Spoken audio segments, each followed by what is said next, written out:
Some babies cry for hours on end. You will gradually come to know which cry means what. Hunger is common in the first few months, and so feeding is often the answer. Giving her something to suck often does the trick too, her own fingers or even a dummy. Holding her may calm her, particularly if she feels anxious. She may have colic.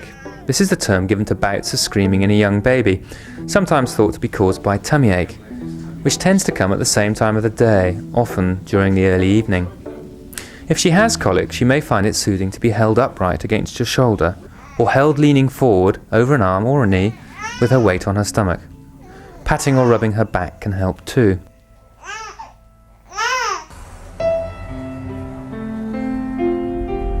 Many people find a good drive can help settle the baby. The high-frequency noise and vibrations seem to be comforting. The sound of a hoover or even a hairdryer can also do the trick. Distractions help too. You can try a rattle or showing her something.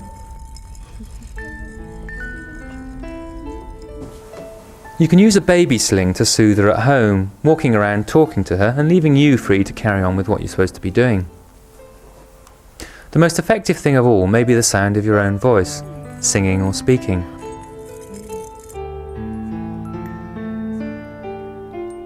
A lot of parents wish their babies never cried at all.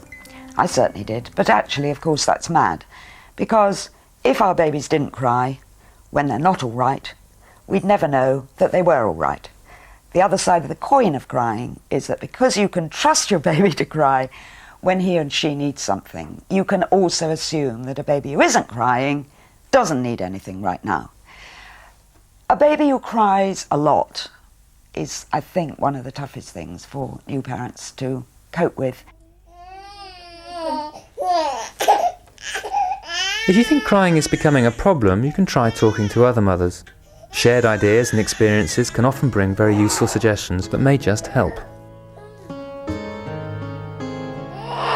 Sometimes parents get so desperate they may be in danger of hurting their babies, so it's best to get help sooner rather than later. If ever you feel worried you're about to lose your temper with your baby, and most of us do feel like that at some time, put him down, make sure he's safe, and leave the room for a few minutes. You can scream and punch a pillow if it helps, or call a friend and tell her how you feel. If your baby will not stop crying no matter what you do and you're beginning to be worn down by it, then talk to your health visitor or GP. Sometimes he may have had enough stimulation and only wants to sleep, so it might be worth putting him down and seeing if he settles or falls asleep. He may need a few minutes first to unwind. Some babies are by nature nervous and may cry if something startles them. It'll probably help if you can stay calm when your baby's crying. If you're anxious or agitated, it may make him more unsettled.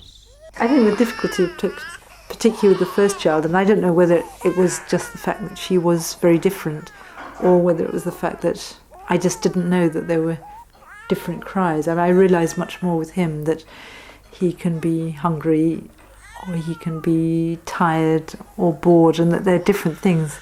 With Lara, I don't know whether it was just my misinterpretation and I just gave her the breast every time she cried. Crying is hard to cope with, definitely.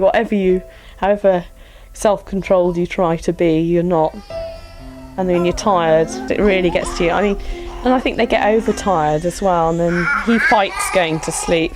It can bring out very, very strong emotions in you. You can feel quite despairing, quite desperate.